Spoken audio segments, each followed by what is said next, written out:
ভালো থাকা নিয়ে দু চার কথা। যখন সিজন চেঞ্জ হয় তখন সবার মধ্যে একটা পরিবর্তন আসে, অর্থাৎ শরীর হঠাৎ করে ধাক্কাটা সইতে পারে না। আপনার হয়, আমারও হয়। গরম চলে গিয়ে ঠান্ডা পড়েছে, এই সময় ঠান্ডা লেগে যায়। আমার লেগেছে। আর ঠান্ডা লাগলে আমার সাধারণত প্রথমে কিছু হয় না, কিন্তু খুব ভোগায়। অল্প কাশি হয়, সেই কাশিটা ধীরে ধীরে প্রায় হুপিং কাশিংয়ে রূপান্তরিত হয়। তারপর অ্যান্টিবায়োটিক, সে প্রায় বছর 40 আগের থেকে শুরু হয়েছে। বছরে একবার দুবার আমাকে অ্যান্টিবায়োটিক খেতে হয়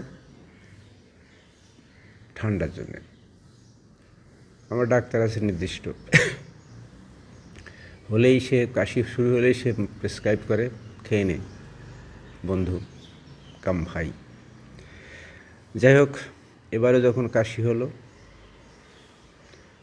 না এবার না, 1 বছর আগে যখন আমি ঠান্ডায় ভুগছিলাম, তখন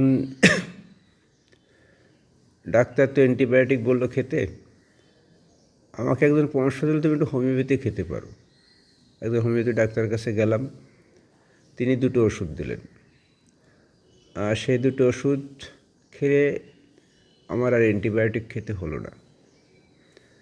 সেটা রেখে দিয়েছিলাম কাছে, শিশিটা। 1 বছর পর আবার তার স্মরণ পড়ল, আবার কাশি শুরু হলো। আমি ডাক্তার তো আমাকে বললেন, প্রেসক্রিপশান করলেন, এই অ্যান্টিবায়োটিকটা খাওয়া শুরু করে দাও। আমি তাকে না বললাম না, কিন্তু আসলে আমি হোমিওপ্যাথি ওষুধটা কিনলাম, কিনে খেতে শুরু করলাম। দিনে যেমন প্রেসক্রাইব করেছিল সেইভাবে 3বার খেলাম। আস্তে আস্তে আমার কাশিটা কমে গেছে। এই যে কথা বলতে পারছি, কারণ হুপিং কাশি থাকলে কথা বলা যায় না। এই যে কথা বলছি আপনাদের সাথে, এই কথা বলাই বলে দিচ্ছি আমি এখন ভালো আছি। কফ বেরিয়ে গেছে, হ্যাঁ, মানে ওষুধ খাওয়ার সময়ের মধ্যে 5-6 দিন হয়ে গেল, কফ বেরিয়ে গেছে। কাশি অল্প অল্প আছে, কিন্তু সেই হুপিং কাশিটা নেই। আমি ওষুধের নামটা আপনাদের এই যে দেখতে পারেন, দেখা যাচ্ছে, দেখা যাচ্ছে না, যাক প্রেসক্রিপশানে দিয়ে দেবো না। তবে আপনাদের কিন্তু আমি খেয়েছি বলে খাবেন না। হোমিওপ্যাথি ডাক্তার কাছে যান, গিয়ে তিনি যে প্রেসক্রাইব করেন সেইভাবে খান। কিন্তু আমি তো একবার ডাক্তার দেখিয়েছিলাম, দ্বিতীয়বার দেখায়নি, তার প্রেসক্রিপশানটাই ফলো করেছি। আসলে অসুস্থ হলে আমি সাধারণত এক্সারসাইজের উপর নির্ভর করি, খাদ্যাভ্যাসের উপর নির্ভর করি, মানে আমার ভালো থাকার জন্যে খাদ্যাভ্যাস, এক্সারসাইজ। আর তারপরে যখন অসুস্থ হই, প্রথমে আয়ুর্বেদিক, তারপরে হোমিওপ্যাথি, তারপরে নিতান্ত অপারগ হয়ে অ্যালোপ্যাথি। মানে যখন আর কাজ হয় না তখন অ্যালোপ্যাথি। কেউ কেউ বলে হোমিওপ্যাথিতে কাজ হয় না, হয়। এখন সেটা কার কী অভিজ্ঞতা জানি না, কাজ না হলে এই চিকিৎসা ব্যবস্থাটা এত দীর্ঘদিন ধরে চলে আসতো না।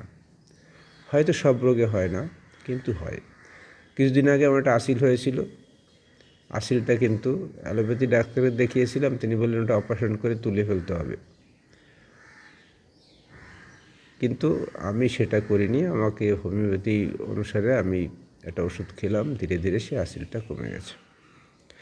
দেখুন, এগুলো আমি কিন্তু হোমিওপ্যাথির প্রচার করছি না, আমি আমার ভালো থাকার কথা বলছি। এই বয়সে এখন 68 রান করছি। ভালো থাকতে গেলে সব কিছু মানিয়ে গুছিয়ে নিজের অভিজ্ঞতাকে কাজে লাগাতে হয়।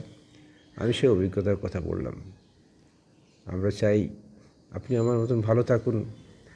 পার্শ্ব প্রতিক্রিয়াহীন ওষুধে যদি আমার কাজ হয়, কেন আমি অ্যালোপ্যাথি খেতে যাব?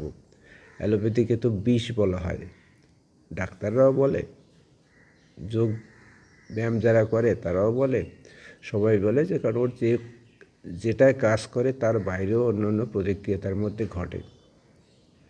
যাই হোক, ভালো থাকার আসরে আপনাদের আমার ভালো থাকার কথা বললাম। আপনারা ভালো থাকুন, আপনাদের মতো সুন্দর থাকুন। নমস্কার।